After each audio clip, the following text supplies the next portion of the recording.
Hi guys, yeah, just a quick update because we are now on version 4.1 of the HHSRS2 scoring spreadsheet developed by myself. So yeah, just wanted to go through and do a new training video for anyone who hasn't seen the previous, but also basically for anyone new coming in as well. So we've got the scoring spreadsheet here. Those who have used it before can see there's some design tweaks, etc. But the first thing I want to address is macros. I know a lot of people have been having issues with macros. So basically, when you open it, you will probably get one of two warnings. Either the yellow warning here, macros have been disabled, or the red warning, Microsoft has blocked them from running. If you get the yellow warning, fantastic. You can click enable content. All the macros will work. If you get the red warning, you will have to speak to your IT department to try and get all that sorted.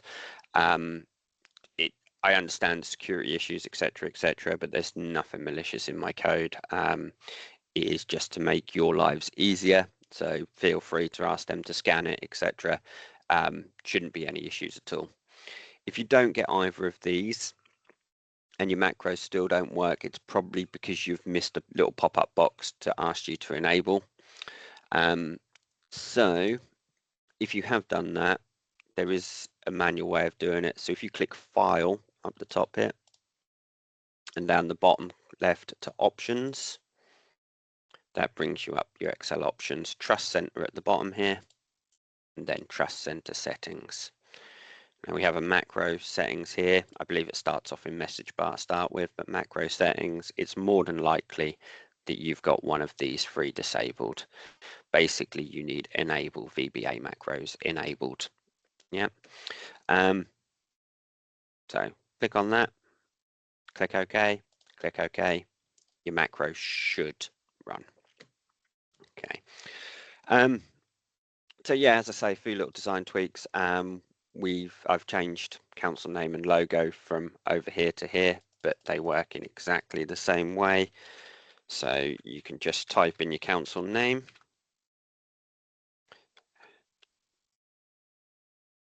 And with logo, I find the best way is to create a snippet of your logo. I've got mine saved over here.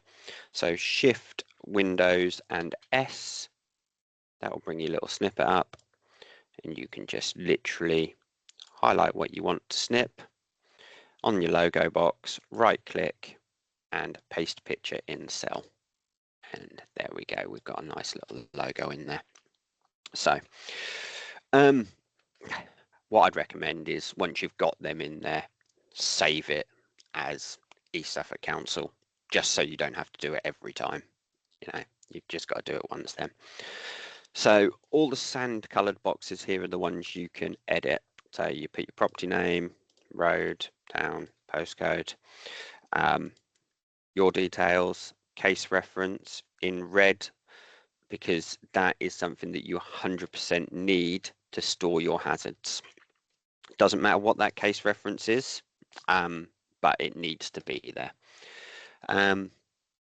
Inspection date, UPRN, again, it's entirely up to you if you want to add that all in, but yeah, the one you need is that case reference number. Then property age and type, your drop down menu has all of them. I'm just going to go house post 79. If you are doing hazard 10 radiation, the drop down menu has all your radiations in as well, and you would leave this one blank. Okay, but as I say, we're just going to go post 79. Again, EPC rating, ICR cert, gas safe cert, entirely up to you if you want to put them all in there. I just find it easier to have them all in front of me. You can see this is highlighted red because it's F. If it's G, it will also be red. Anything else, it will be the sand color. So just a flag for you as an inspector, say, oh, hang on, it's F or G rated, and then you can look into it further if you want to. So next one is hazard number. So if I hover above it, it brings all the new 21 hazards up. So I've got a foo saved on here already just for ease of showing you guys how it all works. But again, drop down menu, we're going hazard 4, which is fire and explosions. Now that instantly brings up all the case studies for fire and explosions. It changes for whatever hazard you've got. It brings the case studies up for excess cold, excess heat, literally whichever one you select, all the case studies available will load up on the side here. So it's just for an ease of use basically. So literally you can just click 4.4 and it's going to load on my other screen. Bring it across. There we go. It's instantly open 4.4. So you've got your case studies to hand. So property description, just a property description. I don't need to explain to you guys how that works, but pop it in there, make life easier in the long run. And then deficiencies for the hazard. So you'll do deficiencies for each hazard and it will save each deficiency. This is a new box that I've added in. Again, it's something that we've had good chats about, but yeah, so that's all there ready to go. So if I pull up hazard 4.4 or case study 4.4, sorry, you've got your property description and then we've got the deficiencies there. Yeah, so I have a nice little Word file open with them come in, so I'll copy that and I shall paste it in there. There we go. So that's my deficiencies for hazard 4. Then you've got your baseline indicators. Again, this changes for each and every hazard that you do. So if I just quickly go up and change that to 5, there we go. They've all changed. So yeah, and these are the baseline indicators that are in all of the guidance notes. We've also got guidance notes as well, which are there. So yeah, you can switch between the two. They don't change. You can see 8.1, 9.1, 11.1. They do not change. So whatever you put as your score in here will stay, whether it's on baseline or guidance notes. Entirely your choice. So I'm not going to go through this all too much, but literally you can see 0 for satisfactory, 1 for not satisfactory, 2 for defective, 3 for seriously defective, and that is exactly how they're lined out in all the case studies as well. So if you go 0, it goes green, 1 yellow, 2 orange, 3 red. Again, it's exactly how it's set out in the case studies. If you do anything other than 0, 1, 2, 3, put 4 in there, it will flag it up. So yeah, you can instantly see you've done something wrong. So yeah, you pop your baseline indicators or guidance notes, whichever one you're using, into all of them. And then the same for matters affecting. It works in exactly the same way. 0, 1, 2, and 3. Anything other will flag it up. Okay, these are for you to run alongside the case studies to create your scoring and likelihoods, which is what we're now going to come on to. So, national average likelihood for this property is 1 in 5,000. Again, that will change depending on what property you've selected at the start. But for houses post 79, it is 1 in 5,000. So your case likelihood, I believe, if I remember rightly, that 4.4 is 1 in 300. Let me just scroll down. It is. There we go. You can see the national average there, 1 in 5,000. So this example dwelling is 1 in 300. So again, drop down menu, 1 in 300. And you can see that that's flagged up. Black there is your case likelihood, but the national average still stays there. If it was the same, it would overwrite the national average one because your case one is more important than the national average. It's still there, but yeah, in the bar, it just overwrites it. but we'll go with 1 in 300. Again, national average scoring. So average score is 21, 10, 0, 10, 80 for all your harm outcomes. They are all here as well. So if we go back to the case study, this one has been scored 30, 10, 10, 50. Yeah, so your 50 is your remainder. It works out quite nicely on this one, to be honest. But so again, drop down menus, 30, 10, 10. And then in moderate, you don't have to select 50. You can go one down and select remainder. And whatever that figure is, remainder of 100, it will bring it up for you. So I'll just change this to 0.2. There we go. It goes to 59.8. But as you can also see, your national averages and your case likelihoods are all highlighted here, nice and easy to see. There is remainder boxes in all of these now. It's the one in extreme, there's severe, there's serious.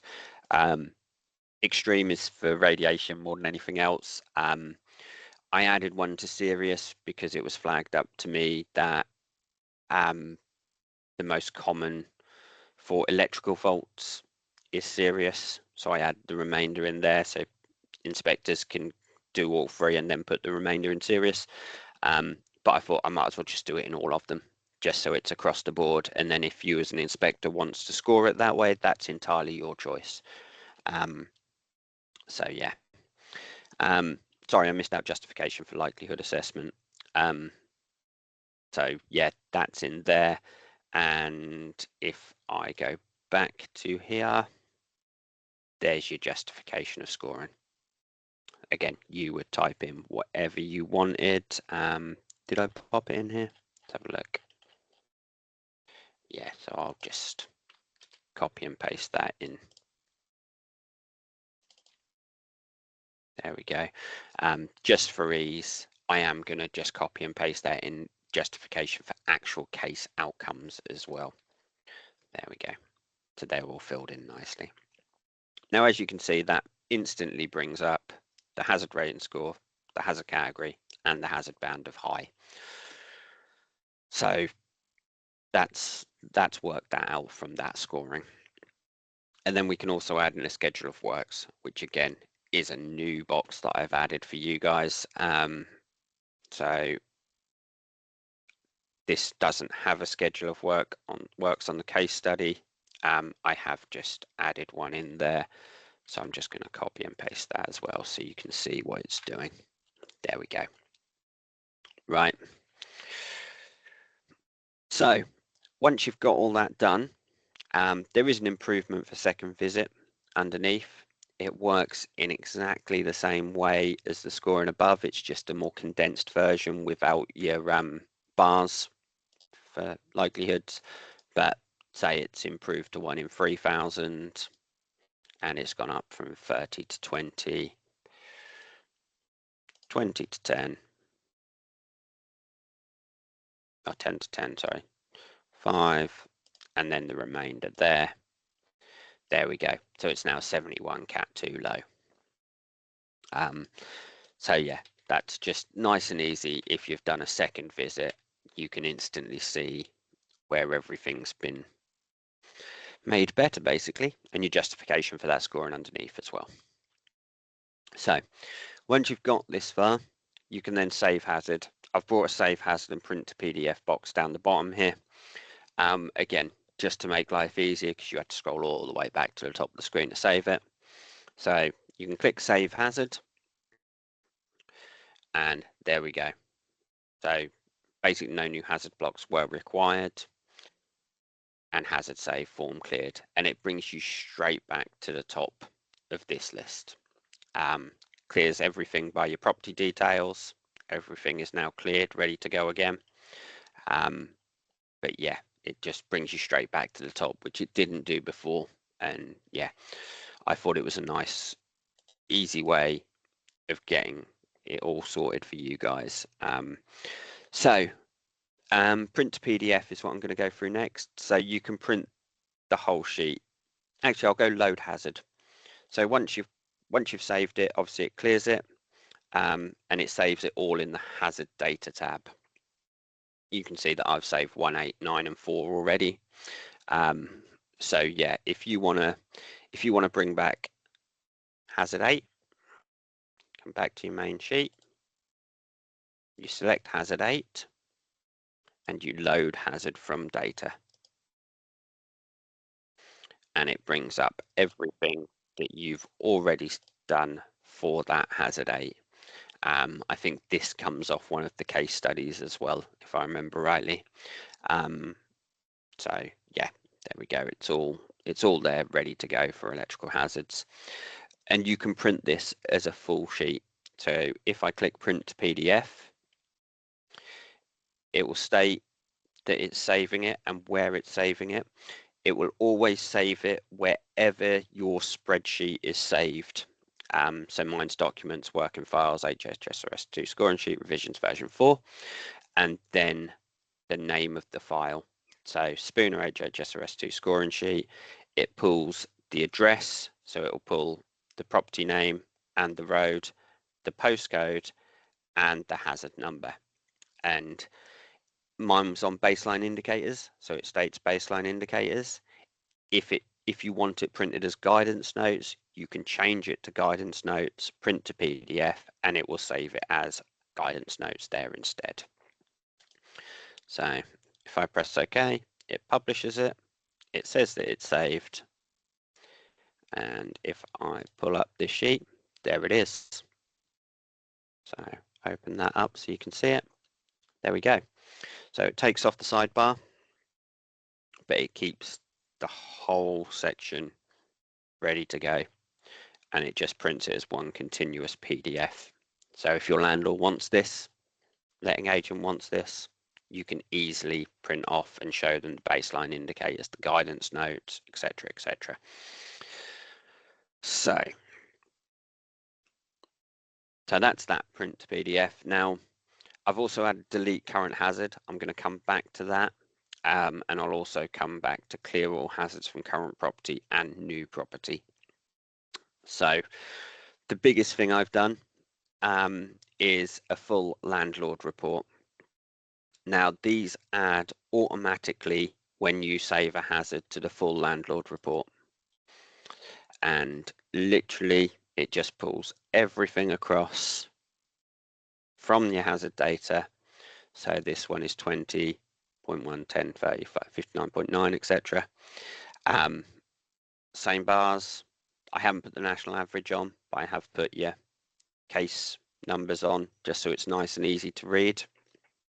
Deficiencies which you've entered and saved goes in there. Schedule of works which you've entered and saved goes in there. I have made these boxes adjustable, so you can, if it's too big, too small, you can just make it whatever size you want. Here we go.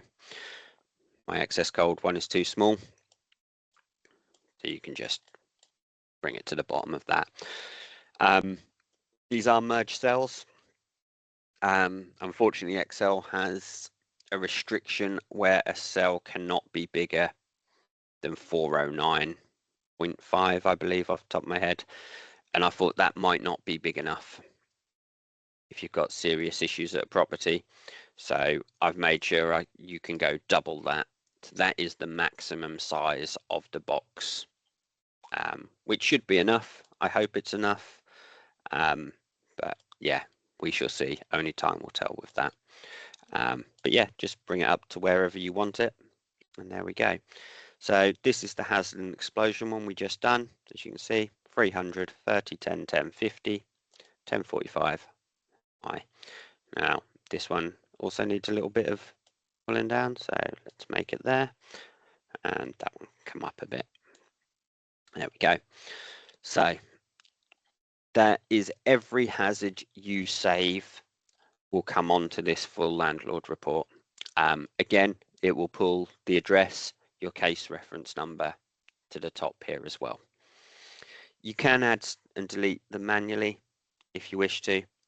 If I delete, it deletes them all bar the top one. If I add, it adds 3 hazard blocks and brings them all back again.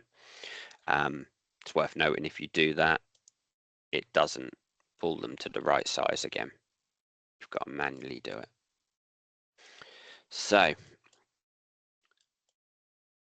you shouldn't ever have to use that manual button, but if for some reason it doesn't work, you can use it. But yeah, entirely your choice. So we've also got a print to PDF up the top here as well. So once you've got all of this, you can select print to PDF, and this, there we go. So PDF created, same folder, so it always saves in your spreadsheet folder wherever the spreadsheet's saved. If there's symbols that Windows cannot use to save a file, so our case reference numbers have slashes in them, which cannot be used to save a file, it changes them to dashes in this. As you can see, 26-0007, where they were slashes. So click OK, and there it is. So it saves it as the reference number and a full hazard report. So if we open that up, it saves each hazard on its own page of the PDF. I've done it that way just to make it look a little bit cleaner. I understand there's a big white box underneath each one. Obviously, if you have massive amounts of text in there, there won't be a big white box underneath each one. But I found it nicer because if not, it could cut off, say, under serious harm outcome and then continue to the next page for moderate harm outcome. It didn't look nice, and I thought it could possibly get confusing for anyone trying to read it as well. So I've made sure that each hazard has its own separate page. Obviously, if you do have masses of text in deficiency or schedule of works, it may still spill onto the next page, but yeah, not cut your whole scoring off halfway, etc. So yeah, these can all be saved onto your case file in your document manager, however you do it. Can be sent to landlords, etc. as PDF format. Entirely your choice how you want to use that.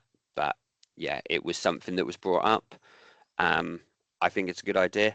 It sort of runs in line with what we already do, but it takes into account the new likelihood scoring systems.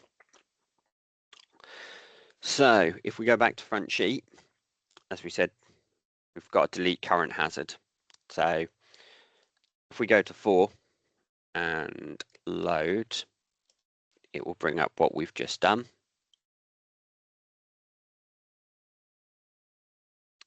Takes a little time just to pull all the data.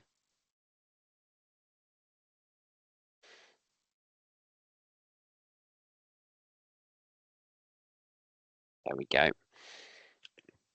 And it brings it all back to what you've done. But if you want to delete that hazard, you can.